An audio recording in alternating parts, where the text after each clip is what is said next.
माझ्या भाषणाचा काय त्रास होतो, मी काय भाषण करायचं त्यावर तुम्ही टीका टिप्पणी करू नका. मतदारांशी काय बोलायचं तो माझा अधिकार. मी माझ्या कार्यकर्त्यांना आवाहन केलं. माझं त्यांच्याशी जिव्हाळ्याचं नातं आहे. अजित पवारांची शरद पवारांवर नाव न घेता टीका.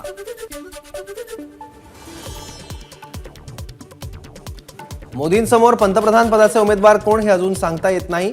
मात्र आता तरी मोदींशिवाय पंतप्रधान पदाचा दुसरा उमेदवार नाही. अजित पवारांची विरोधकांच्या आघाडीवर प्रतिक्रिया.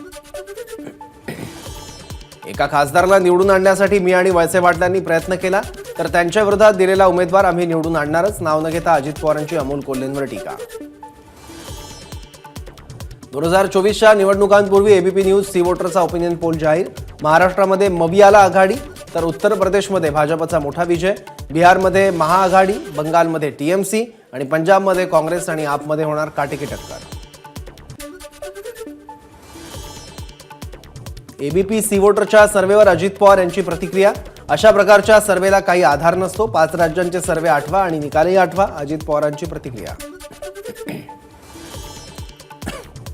बेईमानी झाली नाही तर सर्व्हे खरा ठरेल. मागचे सर्व्हे आमच्या बाजूने होते पण निकाल काय लागला ते सर्वांना ठाऊक. विरोधी पक्षनेते विजय वडेट्टीवार यांची एबीपी न्यूज सी वोटरच्या सर्व्हेवर प्रतिक्रिया. मनसे अध्यक्ष राज ठाकरे अमरावती दौऱ्यावर. थोड्याच वेळात हॉटेल प्राईम पार्क इथे चित्रकार विजय राऊत यांच्या मुलीच्या विवाह सोहळ्यास हजेरी लावणार. त्यानंतर राज ठाकरे घेणार पदाधिकाऱ्यांसोबत बैठक. 26 डिसेंबरला वंचित बहुजन आघाडीच्या राज्य कमिटीची बैठक. लोकसभा निवडणुकीच्या पार्श्वभूमीवर राज्यातील 30 जागांवर पक्षाकडून निर्णय होण्याची शक्यता. कोणत्याही शक्तीविरोधात एकवटून लढलं पाहिजे. दुर्दैवानं नरेंद्र मोदी यांच्या विरोधात लढणारे कुटुंबाला प्राधान्य देणारे. त्यामुळे आपण कितीही डोकं आपटलं तरी त्यांची एकी होणं कठीण. प्रकाश आंबेडकर यांनी व्यक्त केली खंत. लोकसभा निवडणुकीत विरोधी पक्ष एकत्र आले नाही तर 48 जागा स्वबळावर लढवाव्या लागतील. त्याही ताकदीनं लढवल्या पाहिजेत. प्रकाश आंबेडकरांचं वक्तव्य. साने गुरुजी यांच्या जयंतीनिमित्त आयोजित करण्यात आलेल्या संविधान निर्धार सभेत प्रकाश आंबेडकर बोलत होते. वंचित आणि काँग्रेसची आघाडी व्हावी अशी आम्हा सगळ्याच कार्यकर्त्यांची इच्छा. विजय वडेट्टीवार यांची प्रकाश आंबेडकरांच्या मविया प्रवेशावर प्रतिक्रिया. काहीतरी स्वच्छ केलं तरी गद्दार शिक्का पाठीवरून जाणार नाही. महाराष्ट्रात नीच राजकारण सुरू आहे. वरळीतील कार्यक्रमात बोलताना आदित्य ठाकरेंची मुख्यमंत्र्यांवर टीका. रत्नागिरी जिल्ह्यातील कडवई गावात शिवसेनेच्या शाखेचं उद्घाटन. उद्योगमंत्री उदय सामंत यांची उपस्थिती तर कार्यक्रमस्थळी उदय सामंत यांचे बंधू किरण सामंत यांचे भावी खासदार म्हणून बॅनर. अहमदनगरमध्ये बाळासाहेब थोरातांच्या होम पिचवर विखे पाटलांची फटकेबाजी. संगमनेर तालुक्याला चांगल्या बॅट्समनची गरज. कोणताही बॉल आला तरी तो मारता आला पाहिजे. फिल्डिंग कशी लावायची ते माझ्यावर सोपवा. विखेंची शाब्दिक फटकेबाजी. काँग्रेस नेते सुनील केदार यांना शिक्षा सुनावल्यानंतर लगेच रुग्णालयात दाखल होणं संशयास्पद. भाजप नेते आशिष देशमुख यांचा आरोप. ठाकरे गटाचे आमदार राजन साळवी यांच्या कुटुंबांनाही एसीबीची नोटीस तर राजन साळवींची यादी एसीबीकडून चौकशी. प्रत्येक महिलेने अमृता फडणवीस यांना रोल मॉडेल मानलं पाहिजे. महिलांनी स्वतःची उंची स्वतः ठरवली पाहिजे. मराठा सेवा संघाचे अध्यक्ष पुरुषोत्तम खेडेकर यांचा बुलढाण्यात महिलांना सल्ला.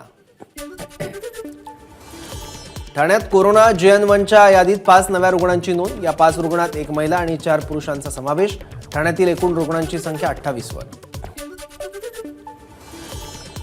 कोरोनाचा नवा व्हेरियंट JN1चे पुण्यात 2 नवे रुग्ण. आरोग्य यंत्रणांना दक्षतेच्या सूचना. राज्यात उन्हाळ्यात पाणी टंचाई जाणवण्याची शक्यता. धरणांमध्ये केवळ 63% पाणी साठा.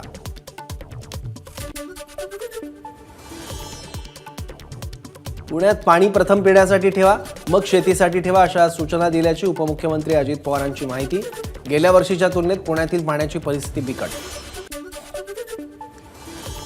पुणे शहरात पाण्याची बचत करा. पाटबंधारे विभागाच्या पुणे महापालिकेला सूचना. धरणातील कमी पाणीसाठा चिंतेचा विषय ठरण्याची शक्यता. उद्यापासून माथेरानमध्ये ई रिक्षा धावणार. माथेरान नगर परिषदेकडून ई रिक्षा दुरुस्तीची अहवाल प्रक्रिया पूर्ण. नाशिक जिल्ह्यातील निफाडमध्ये पारा घसरला. निफाडमध्ये मोसमात पहिल्यांदाच पारा 8.7 अंशांवर तर नाशिक शहरात 12.5 अंश सेल्सिअस तापमानाची नोंद. सततच्या ढगाळ वातावरणामुळे पिकांवर बुरशीजन्य आजारासह अळ्यांचा प्रादुर्भाव. नवीन संकटामुळे शेतकऱ्यांचं आर्थिक गणित कोलमडलं. एसटी महामंडळासाठी महत्त्वाचा असलेल्या ईव्ही प्रकल्पात 9 बसेस दाखल. आरटीओच्या प्रक्रियेनंतर गाड्या रस्त्यावर धावणार. लवकरच या गाड्यांचं उद्घाटन केलं जाणार. बोरिवली, नाशिक, नाशिक ठाणे अशा मार्गांवर या 32 सीटर गाड्या धावणार. बुलढाणा जिल्ह्यातील निंबादेवी संस्थान निंबोळामध्ये 105 जोडप्यांचा महायज्ञ. जिल्हा परिषदांच्या शाळांचं खासगीकरण करू नका अशी सरकारकडे मागणी. नाशिकच्या येवल्यातील ठाकरे गटाचे शिवसैनिक शिंदे गटात. उपजिल्हाप्रमुख किशोर सोनवणेसह कार्यकर्त्यांनी मुख्यमंत्री एकनाथ शिंदे यांच्या उपस्थितीत केला पक्षप्रवेश. देशभरात आज नाताळची धूम. चर्चमध्ये प्रार्थनेसाठी ख्रिस्ती बांधवांची गर्दी. सेलिब्रेशनचा उत्साह. मुंबईच्या प्रभादेवी भागातील पोर्तुगीज चर्चमध्ये नाताळ सणाचा उत्साह. चर्चमध्ये विविध कार्यक्रमांचं आयोजन.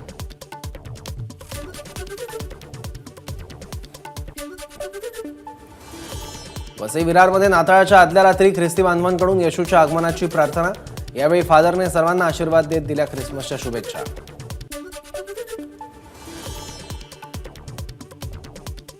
कोपरगाव तालुक्यातील सुरे गावात नाताळ निमित्त भव्य शोभा मिरवणूक. गौरवगीतांच्या तालावर नृत्याचा ठेका धरत ख्रिस्ती बांधवांचा आनंदोत्सव. नाताळनिमित्त भंडारा शहरातील सेंट पॉल्स चर्चवर आकर्षक विद्युत रोषणाई. सर्वसामान्यांना नाताळ गोठे पाहता यावे त्यासाठी वसईतील तरुणांची शक्कल. तयार केली वेबसाईट.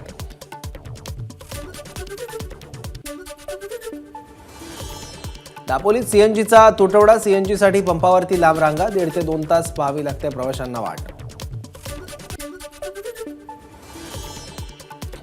सिंधुदुर्गात नाताळ सणाचा मोठा उत्साह. सावंतवाडीतील पोर्तुगीजकालीन चर्चमध्ये येशू ख्रिस्ताचा जन्मसोहळा संपन्न.